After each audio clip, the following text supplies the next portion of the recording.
అందరికీ నమస్కారం. Welcome to wild wood. ప్రస్తుతం విజయవాడ అంటే రీసెంట్గా కొన్ని ప్రభుత్వానికి వ్యతిరేకంగా గూడు పుటానీలు జరిపినట్టుగా మనందరం ఒకసారి చర్చించుకున్నాం. అయితే ఇప్పుడు ఆ ముఠాలు కాస్త విజయవాడ నుంచి హైదరాబాద్కి షిఫ్ట్ అయినట్టు కూడా తెలుస్తుంది. ఎవరు ఈ గూడు పుటానీలు ఒకసారి డిస్కస్ చేసే ప్రయత్నం చేద్దాం. ప్రస్తుతం మనతోటి జర్నలిస్ట్ జగదేవ్ గారు ఉన్నారు. వెల్కమ్ చెప్దాం. హలో సార్, నమస్కారం. నమస్తే అమ్మా. సార్, ఇప్పుడు విజయవాడలో పెట్టే గూడు పుటానీలు కాస్త హైదరాబాద్కి షిఫ్ట్ అయినట్టు కూడా తెలుస్తుంది. ఎవరు ఈ గూడు పుటానీ లీడరు, అసలు ఎందుకు ఇలా షిఫ్ట్ అయ్యారంటారు?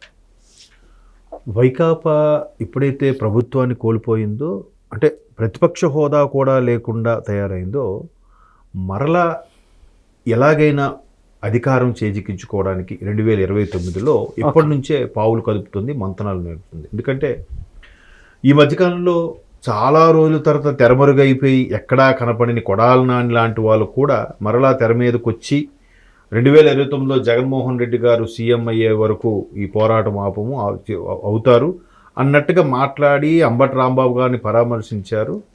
అంటే కొడాలి ఆల్మోస్ట్ ఆలు పరారైపోయారని వార్తలు వచ్చిన టైంలో ఆయన ఇలా మాట్లాడారంటే ఏదో బలమైన కారణమే ఉంది. వీళ్ళందరికీ శ్రేణులకి వైసీపీ అధిష్టానం ఏదో మంచి హితబోధ చేసింది. మనం అవసరమైతే ఏదో ఒకటి చేద్దాం, ఎందుకంటే మన దగ్గర డబ్బు ఉంది, మన దగ్గర బోల్డ్ స్కాములు చేసిన డబ్బు ఉంది, సుమారుగా కొన్ని లక్షల కోట్లు ఖర్చు పెట్టినా మన దగ్గర ఇంకా తరిగిపోని ఆస్తి ఉంది, కాబట్టి దాంతో ఏదో ఒకటి చేసేద్దాం. ఎందుకంటే రెడ్ హ్యాండెడ్గా దొరికిపోయినవి చాలా ఉన్నాయి. ఇలాగ వివేకానంద రెడ్డి గారి హత్యకు సంబంధించి కానీ, కల్తీ నెయ్యి కానీ, కల్తీ మద్యం కానీ, ఇలాగ చాలా ఉన్నాయి. కాబట్టి వీటన్నిటిని తప్పించుకోవడం ఇంపాసిబుల్. ఎందుకంటే కేవలం దాని మీద ఇష్యూ, కల్తీ మద్యం మీద ఇష్యూ మీదే కవిత గారు 5.5 నెలలు జైల్లో ఉంటే జస్ట్ అది ఒక చిన్న జూజూబీ అంట దీని ముందు.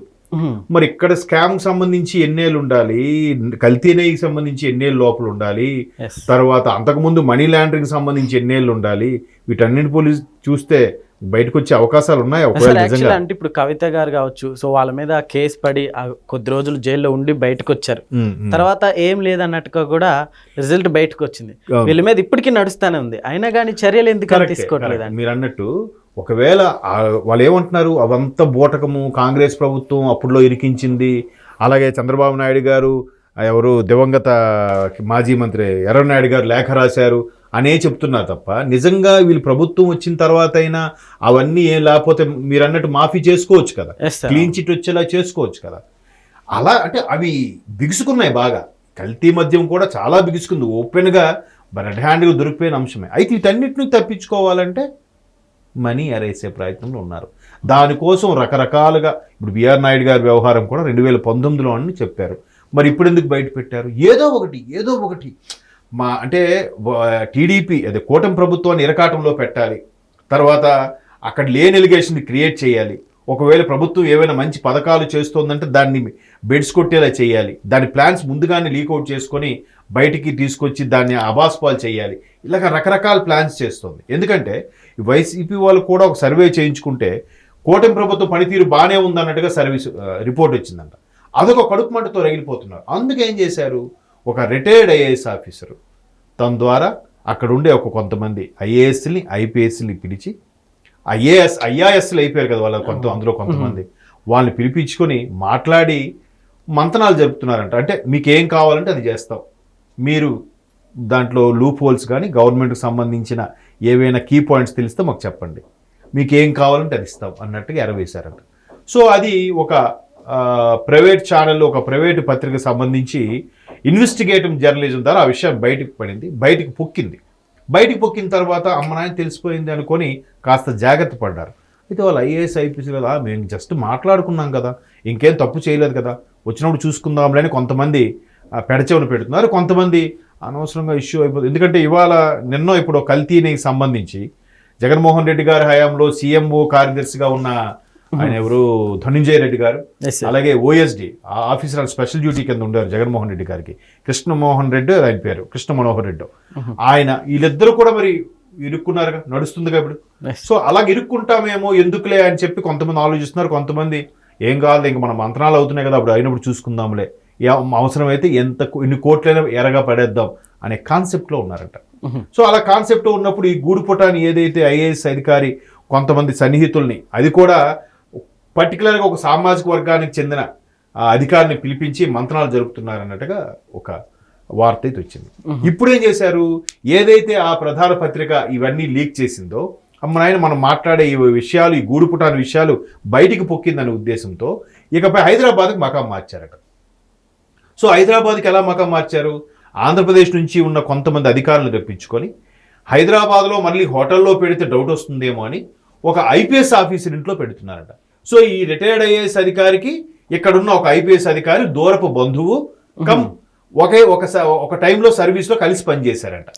కలిసి పనిచేయడం వల్ల కొంచెం ర్యాపో ఉంటుంది కదా, మేబీ కలెక్టర్ ఎస్పీ గానో లేదంటే చీఫ్ సెక్రటరీగా అయితే ఉన్నప్పుడు వాళ్ళు ఏదో అధికారిగా ఉండమో ఏదో మొత్తానికి కలిశారు. ఆ పరిచయం మీద ఆ ఇంటిని ఎంచుకున్నారు. ఆ ఇంటికి అయితే నిఘా గట్రా ఉండదుగా, ఒక ఐపీఎస్ ఆఫీసర్ కాబట్టి.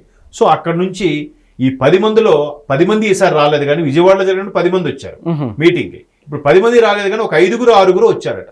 బట్ ఇలాంటి మీటింగ్స్ అంటే నెక్స్ట్ ఎలాంటి ప్లాన్ చేస్తున్నారు అనుకోవచ్చు సార్? ఎలాంటి ప్లాన్స్ అంటే వీళ్ళు ప్లాన్స్ వేయరండి, వీళ్ళు పావులుగా వాడుకుంటుంది రాజకీయ పార్టీ, వీళ్ళని పావులుగా వాడుకుంటుంది. ఏ వైకాపా అయితే దీనికి పూనుకుందని వార్తలు బయటకు వస్తున్నాయో అదే వైకాపా వీళ్ళు పావులుగా వాడుకుంటుంది, ఒక రబ్బర్ స్టాంప్ లాగా. ఏం లేదు, నువ్వు ఇప్పుడు RRR గారిని ఒక ఎంపీ స్థాయిలో ఉన్నవాడిని నువ్వు కొట్టేసి తీసుకురా, పక్క రాష్ట్రంలో ఉన్న అరెస్ట్ చేసి తీసుకొచ్చి వాడిని చెదగొట్టే అంటే వాడు చేస్తున్నాడుగా. ఇప్పుడు సునీల్ నాయక్ వ్యవహారం అదే కదా, ఇప్పుడు కేసు నడుస్తుంది. అంటే ఒక అధికారి అయ్యండి, అరే ఒక ఎంపీ స్థాయి వ్యక్తిని కొట్టొచ్చా కొట్టకూడదా, కొడితే ఎంత రిస్క్ అవుతుంది, మళ్ళీ నా మీదకి ఎంక్వైరీ వస్తుంది, వీళ్ళు రేపు గవర్నమెంట్ ఉంటుంది పోతుంది, లేదంటే వీడు వాళ్ళు ఉంటాడు రేపు పోతాడు, మనకు కదా రిస్క్ అనే ఆలోచన వాళ్ళకు ఉండాలి. ఏముంది రిస్క్, మహా అయితే ఒక 100 కోట్లు వచ్చాయనుకో, 100 కోట్లు పడేసామంటే మనకు కేసు మాఫీ అయిపోద్ది, జైలు బెయిల్ వచ్చేస్తుంది అని ఆలోచించుకున్నవాడు ఉన్నాడు అనుకోండి, ఇంకేముంది పరిస్థితి.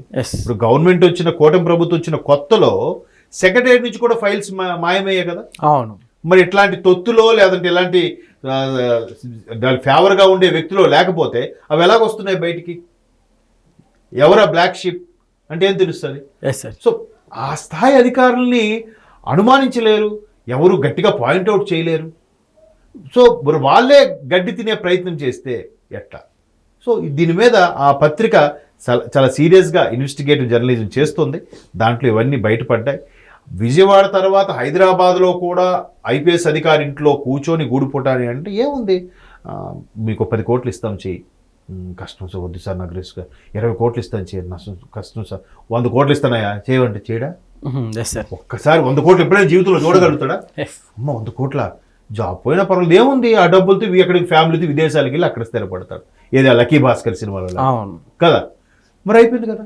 అలా తెగించినోడు ఏం చేస్తాడు, మానము అభిమానము పరువు ప్రతిష్ట, అరే మనం ఎంత కష్టపడితే కదా సివిల్స్ జాబ్ కొట్టాము, అలాంటి ఫీలింగ్ లేనోడు డబ్బు అల్టిమేట్గా మనం జీవిత పరమార్థం ఏంటి, డబ్బు సంపాదించాలి, అదే డబ్బు ఇప్పుడు వస్తుంది, ఏం చేసేద్దాం, చిన్న తప్పుని చేసేద్దాం, హ్యాపీగా ఎక్కడో సెటిల్ అయిపోదాం, అలా భావజాలం ఉన్నోడే ఇరుక్కుపోతాడు. ఎందుకంటే కేరళలో నంబి గారి ఎఫెక్ట్ సపోర్ట్ అది వెలుగు చూడకపోవడానికి కారణం అప్పటి కేరళ డీజీపీ అంట, ఆయన ఇప్పుడు యుఎస్లో ఎక్కడికో వెళ్ళి స్థిరపడ్డాడంట. మరి ఆయన బతుకున్నాడో లేదో కూడా తెలియదు, మరి అయిపోయిందిగా.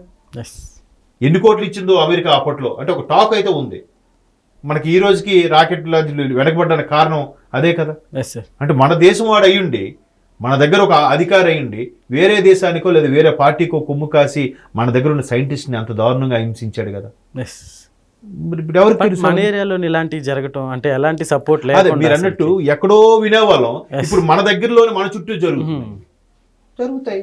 మనిషి అన్నవాడు ఎక్కడో తెగుతాడు కాబట్టి ఏముందో 100 కోట్లు 100 కోట్లు అని ఒకసారి ఫిగర్ ఊహించుకోండి, ఎంత 100 పక్కన ఎన్ని సున్నాలు జరిగినా జరగచ్చు. సో మరి కూటమి ప్రభుత్వం దీనికి ఎలా చెక్ పడుతుంది అన్నదే ఇప్పుడు నా ఆలోచన. అది ఎలాగా ఆల్రెడీ పేపర్ బయట పెట్టింది ఈ పత్రిక.